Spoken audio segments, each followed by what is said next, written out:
यार मैं 3 साल से प्रिपेयर कर रही हूँ, मेरा एग्ज़ाम कब क्लियर होगा? मेरे साथ वाले सबका क्लियर हो चुका है और यार सबकी इतनी बड़ी-बड़ी पैकेज लग चुकी है। लोग इतने अपने लाइफ़ में आगे बढ़ गए हैं, सब अपने लाइफ़ में सेटल होने वाले हैं, सब अच्छा कर रहे हैं। मैं क्या कर रही हूँ, यहाँ पे बैठ कर के इस कमरे में बैठ कर के बस प्रिपेयर कर रही हूँ और मुझे पता भी नहीं है कि मेरा एग्ज़ाम कब क्लियर होगा, 5 साल में होगा, वेंडर चेंज हो रहे हैं। पता नहीं एसएससी रहेगी भी कि नहीं रहेगी और मैं एसएससी के भरोसे बैठी हुई हूँ, तैयारी करी जा रही हूँ, करी जा रही हूँ, पता नहीं कब मेरा एग्ज़ाम क्लियर होगा। इस लेवल की फ्रस्ट्रेशन, इतना टेंशन, इतना स्ट्रेस आपको भी हो रहा है। सो आप बहुत ज़्यादा अलग नहीं हो, यू आर नॉर्मल, सबको होता है। बट हाँ, अगर ये एक लेवल तक चल रहा है, तो सही है।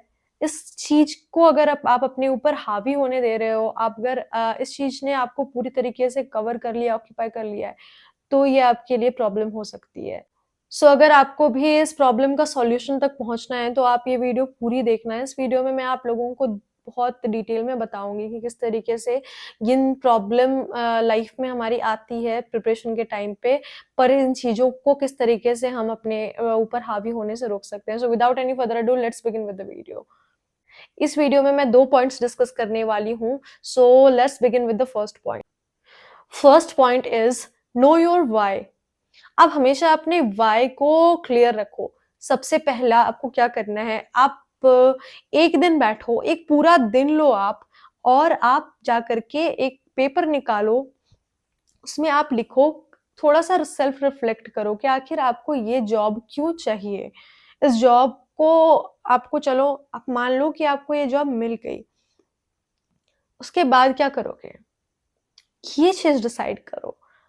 जब आप उसके बाद जॉब मिलने के बाद क्या करना है, ये चीज़ अगर आपका क्लियर होगा ना, तो आपको आपको किसी भी स्टेज पे आप रुकोगे नहीं। आपको पता होगा मेरा व्हाय क्या है।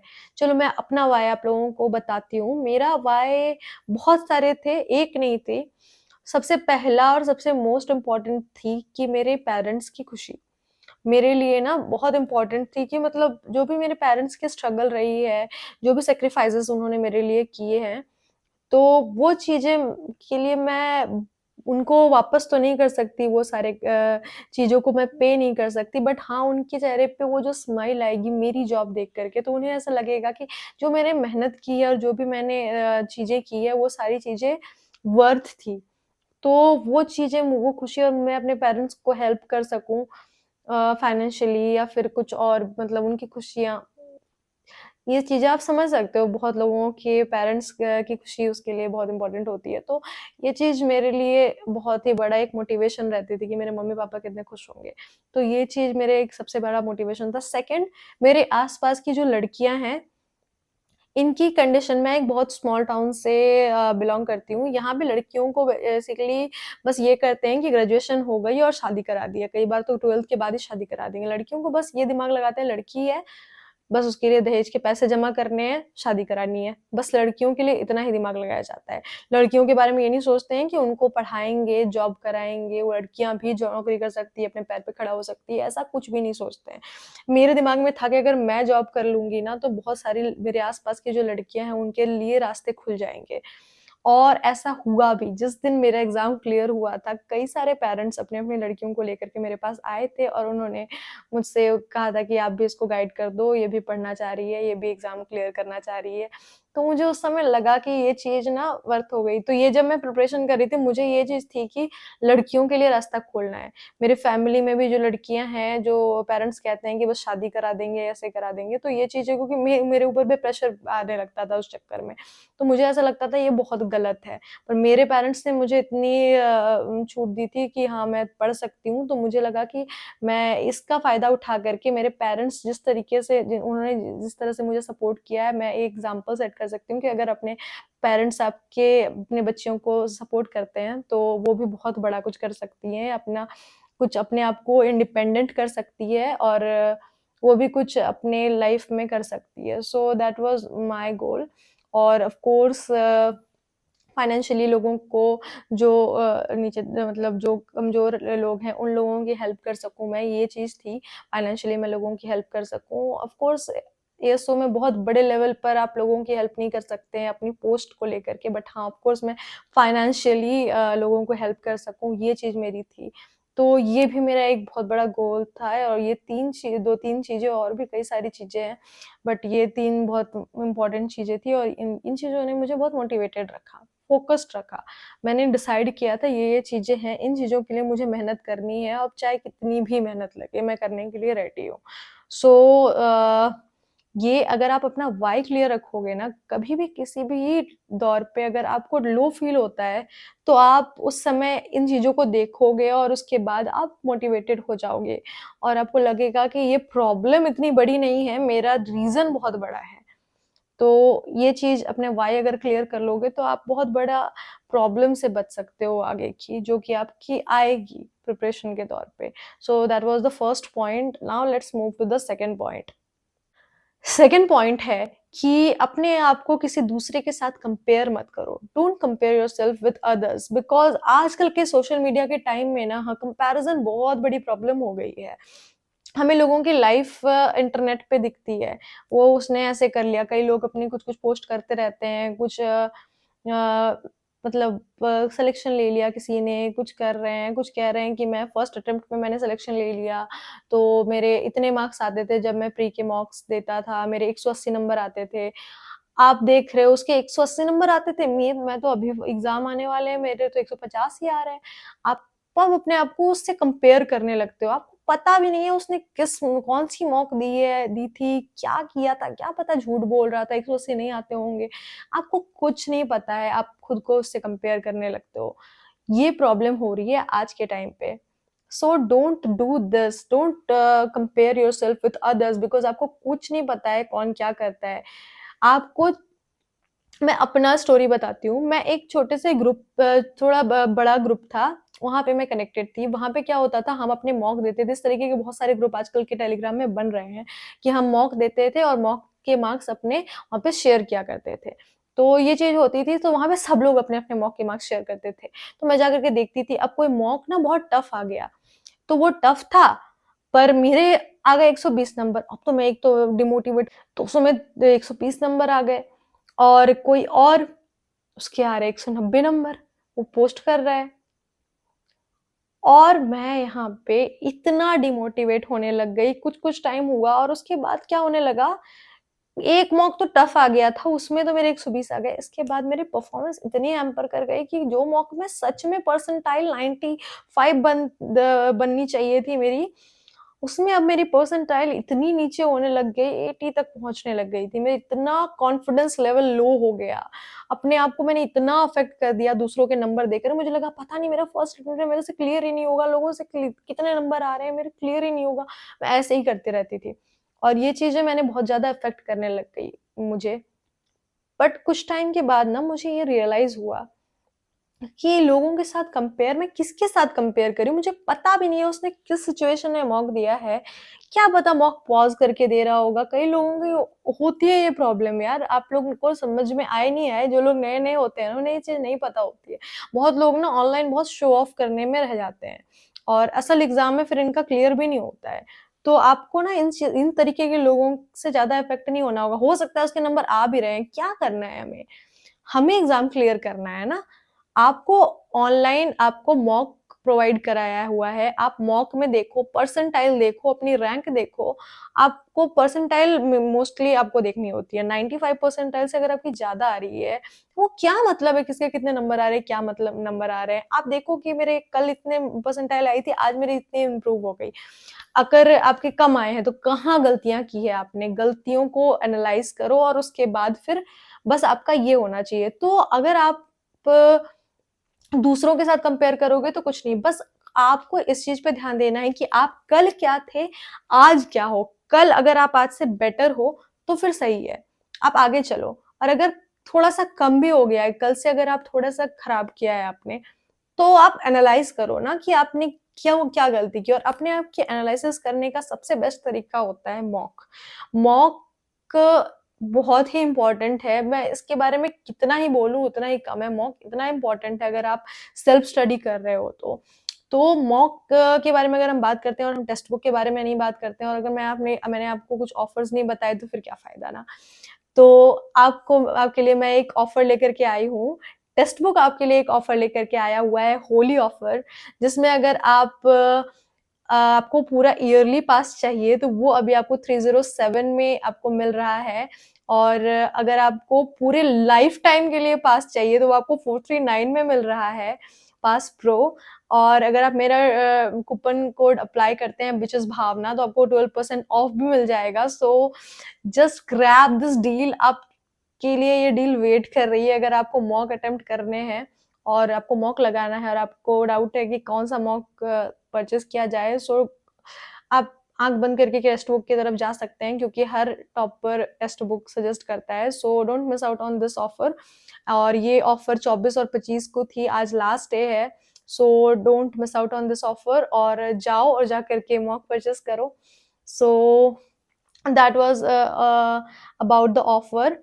क्योंकि मॉक लगाना ना बहुत इंपॉर्टेंट होता है। मैं मॉक के बारे में आपको बता रही थी, और इसके बाद फिर जब मैंने ये सब चीजें हुई और मुझे रियलाइज हुआ, फिर मैंने बस यही किया कि मैंने अपने लिए एक बुक बनाई थी। उसमें मैं अपनी परसेंटाइल नोट करती थी, अपने मार्क्स नोट करती थी। फिर मैंने ना बस ये किया, कल मेरे कितने नंबर थे और उसमें मैंने क्या क्या गलतियां की थी, एनालिसिस करके मैं लिख देती थी। आज इतना परसेंटाइल आई, इतने मार्क्स आए, और उसके बाद फिर मैंने कहाँ कहाँ पे क्या क्या गलतियां की, कौन कौन सी सिली मिस्टेक्स की, ये सब चीजें नोट करती थी। और फिर बस मैंने इसी नोटबुक के ऊपर रिलाई करने लग गई, देखने लग गई कहाँ गलतियां होती थी। आज इस मॉक में इतने गलतियां हुई, तो उसका रीजन क्या था। कल देखा कि अच्छा आज इतने अच्छे नंबर आ गए, तो इसमें मैंने कौन कौन सी गलतियां नहीं की। अच्छा थोड़ी गलतियां हुई, ये तो नॉर्मल गलतियां। ये सब चीजें मैंने अपने आप को एनालाइज करने, मैंने दूसरों के नंबर देखने से ज्यादा खुद के ऊपर फोकस करना शुरू किया कि मेरी कहाँ गलतियां होती थी इन चीजों पे। और जब आप अपना फोकस दूसरों से खुद पे शिफ्ट करोगे ना, तो आधी प्रॉब्लम तो वहीं सॉल्व हो जाती है। ये चीज बहुत इंपॉर्टेंट है। दूसरों के साथ खुद को कंपेयर मत करो। अपने आप को अगर किसी से कंपेयर करना है तो उससे करो जो कि आप कल थे। कल से आपको बेटर होना है, और अगर बेटर नहीं हो रहे हो तो कहाँ गलती हो रही है वो देखो। So that was all about second point. अब मैं आपको ना एक बहुत ही ज्यादा जो यूनिवर्सल प्रॉब्लम होती है, जब भी गवर्नमेंट जॉब की या किसी भी जॉब की प्रिपरेशन कर रहे होते हैं, तो सबसे बड़ी प्रॉब्लम ये होती है रिलेटिव्स आसपास के, जो भी आपके नेबर्स, जो भी आपके ऐसे सो कॉल्ड आंटी अंकल होते हैं, ये लोग, ये बहुत ज्यादा ना, मतलब आपकी प्रिपरेशन के टाइम में उनकी बड़ी नाक घुसी रहती है। मैं अपना थोड़ा इंसिडेंट बताती हूँ आपको, तो आप ज्यादा रिलेट कर पाओगे। मैं एक बारी शादी में गई थी। मोस्टली मैं अवॉइड करती थी शादी वादी में जाना, लेकिन मैं एक बार शादी में गई थी। तो क्या हुआ कि एक आंटी जी थी, उन्होंने मतलब रिलेटिव ही थे मेरे। उन्होंने मेरी मम्मी को कहा कि अच्छा किस चीज़ की प्रिपरेशन करी है, एसएससी सीजीएल की। हाँ मेरी बेटी भी करती थी इसकी प्रिपरेशन, पटना भी गई थी वो। उसके तो बहुत मुश्किल है। अब फिर उसके बाद बहुत तैयारी की, बाप रे बहुत मेहनत किया मेरी बेटी ने। हुआ ही नहीं क्लियर। इतना आसान थोड़ी है क्लियर करना, बहुत टफ है एग्जाम, इतना आसान नहीं होता है। उसने भी बहुत मेहनत की थी। सो शी वाज लाइक कि एग्जाम कैसे ही क्लियर होगा, बहुत टफ है, इतना आसान नहीं है। लोग दिल्ली में बैठ करके तैयारी कर रहे हैं, पटना में बैठ के तैयारी कर रहे थे, आपकी बेटी का कैसे हो जाएगा दुमका में बैठ करके तैयारी करने के लिए, इतने छोटे से होम टाउन, स्मॉल टाउन में। So that was her opinion. और उससे मुझे कितना फर्क पड़ा, 0, 0% फर्क पड़ा। और आपको ये लगेगा कि ऐसे मैं हवाबाजी कर रही हूँ, मैं कोई हवाबाजी नहीं कर रही हूँ, उससे फर्क ही नहीं पड़ा मुझे। मुझे पता है कि मैं किस लेवल की तैयारी कर रही हूँ यार, मैं कितनी मेहनत की है। कोई इतनी मेहनत करके अगर एग्जाम नहीं क्लियर कर पाएगा, अगर मैं मेरे मॉक में इतने नंबर आ रहे हैं, मॉक में दिल्ली वाला मॉक नहीं दे रहा होगा, वो क्या बैठा हुआ होगा बेवकूफ है, टेक्स्ट बुक का मॉक नहीं दे रहा होगा, वो सब मॉक दे रहे हैं ये वाला। अगर मेरे इतने रैंक आ रही है तो मेरा एग्जाम कैसे नहीं क्लियर होगा। अगर इसमें 10 लाख लोगों ने मॉक दिया है, 5 लाख लोगों ने मॉक दिया है, और उसमें मेरे 1000 के अंदर रैंक आ गई, या फिर 10,000 के अंदर रैंक आ गई, तो ऑब्वियसली अगर वो 35 लाख होंगे तो मेरा एग्जाम तो क्लियर हो ही जाएगा। सो ये डिपेंड करता है, तो उतना ज्यादा मत सोचो, और लोगों की बातों से इतना अफेक्ट होने की जरूरत नहीं है। आपको अपने ऊपर विश्वास होना चाहिए कि मैं मेहनत कर रही हूँ और एग्ज़ाम होने तक मैं अपने आप को बहुत हाई लेवल तक ले जाऊँगी क्योंकि मैं अपनी गलतियों पे काम कर रहा हूँ या कर रही हूँ। सो फोकस ऑन योरसेल्फ, अपनी जो अपने आप को अपस्केल करने पे ध्यान दो, तो फिर आपको डिप्रेशन नहीं होगा। और एक और बात कहती हूँ कि लोग अपने आप को थोड़े नेगेटिव लोगों से थोड़ा दूर रखो। अपने आप को पॉजिटिव रखने की ज़्यादा कोशिश करो। इतने ज़्यादा लोग जो आपको हर समय आपकी गलतियाँ गिनाते हैं, आपको ये कहते हैं कि तुमसे नहीं होगा, इन तरीके के लोगों के साथ मत रहा करो। सो अपने आप को जितना पॉजिटिव लोगों के साथ सराउंड कर सकते हो करो, और अगर कोई पॉजिटिव लोग आपको नहीं मिल रहे हैं अपने साथ में, तो अपने आप को थोड़े एकांत में रखो। किसी और के साथ ज़्यादा हेल-मेल करने की ज़रूरत नहीं है। अपने आप से बातें करो, खुद के साथ ज़्यादा फ़ोकस्ड रहो, ज़्यादा इधर-उधर मत दिमाग लगाओ। सो दैट वाज़ अबाउट पॉज़िटिविटी। और एक और चीज़ मैं आप लोगों को पॉइंट एडिशनली बताती हूँ कि मोटिवेशन के लिए मैं मोटिवेशन पे बहुत ज़्यादा रिलाई नहीं करती हूँ, बट हाँ, थोड़े हद तक मोटिवेशन वाला चीज़ भी बहुत इम्पोर्टेंट होती है। तो मैं क्या किया करती थी, सुबह उठते के साथ एक टीम फेयरलेस की एक ऑडियो होती थी, वो ऑडियो मैं सुबह-सुबह सुनती थी और रात को सोने से पहले सुनती थी। जो सृष्टि जैन देशमुख है, ये उनकी ही एक ये टिप थी। तो ये टिप जब मैंने सुनी तो मुझे भी थोड़ा मतलब ये चीज़ मुझे अच्छी लगी, तो मैंने भी सुनना शुरू किया था। सुबह उठने के बाद आप जो कोई भी वो टीम फेयरलेस की मोटिवेशन है वो आप सुन सकते हो, तो आपका क्या होगा ना, एक दिमाग आपका पॉजिटिव डायरेक्शन में चलने लगेगा, मोटिवेशन आ जाती है और उसके बाद फिर आप ना सही जाओगे। और रात को सोने से पहले भी जब आपने सुन लिया, तो अब आपके दिमाग सोते हुए भी आपके दिमाग में वही चीज़ें चल रही होती है सबकॉन्शियस माइंड में। जब आप सुबह उठोगे ना, तो भी आपके दिमाग में वही सब चीज़ें चल रही होंगी। तो ये चीज़ें बहुत अच्छी रहती है। एंड बाकी अगर दिन में कुछ आपके डिप्रेसिंग थॉट्स आते हैं, जो आपकी कुछ प्रॉब्लम टेंशन आती है, तो ये जो पॉइंट्स आपको मैंने बताई, वो पॉइंट्स आपके काम करेंगे। वही असली डिसिप्लिन आपकी लाइफ में लाएगा, जो कि आपको इन चीज़ों से दूर ले जाने में काम करेगा। सो पहले 2 पॉइंट्स मैंने बताए, वही असली बेस है, उसको बना लो और उसके ऊपर अपनी प्रिपरेशन को खड़े कर दो। फिर आपकी प्रिपरेशन डगमगाएगी नहीं, चाहे कोई कुछ भी बोलता है तो। और डिप्रेशन एक बहुत बड़ा वर्ड है। डिप्रेशन बहुत ही अलग चीज़ है, सो डिप्रेशन को बहुत नॉर्मली यूज़ मत किया करो। स्ट्रेस है, स्ट्रेस जो है बहुत ज़्यादा अपने ऊपर बिल्ड मत होने दो, ये मैं कहूँगी। डिप्रेशन बहुत बड़ा वर्ड है, और अगर हाँ, स्ट्रेस ज़रूरत से ज़्यादा अपने आप पर बिल्ड करेंगे तो डिप्रेशन की तरफ ही जाएगा ये। सो डोंट इधर-उधर मत दिमाग लगाओ ज़्यादा। जो चीज़ें मैंने बताई है, अपने उन चीज़ों को अपने लाइफ में थोड़ा सॉलिड करो और सारी प्रॉब्लम सॉर्ट आउट हो जाएगी। सो that was all about today's video. मैंने बहुत सारी चीज़ें अपनी वीडियो में इनकॉर्पोरेट करने की कोशिश की। मैं आशा करती हूँ कि आपको वीडियो अच्छी लगी हो। अगर अच्छी लगी हो तो लाइक करना, शेयर करना एंड सब्सक्राइब करना। That was all about for today's video. I will see you in the next video. Till then, bye bye.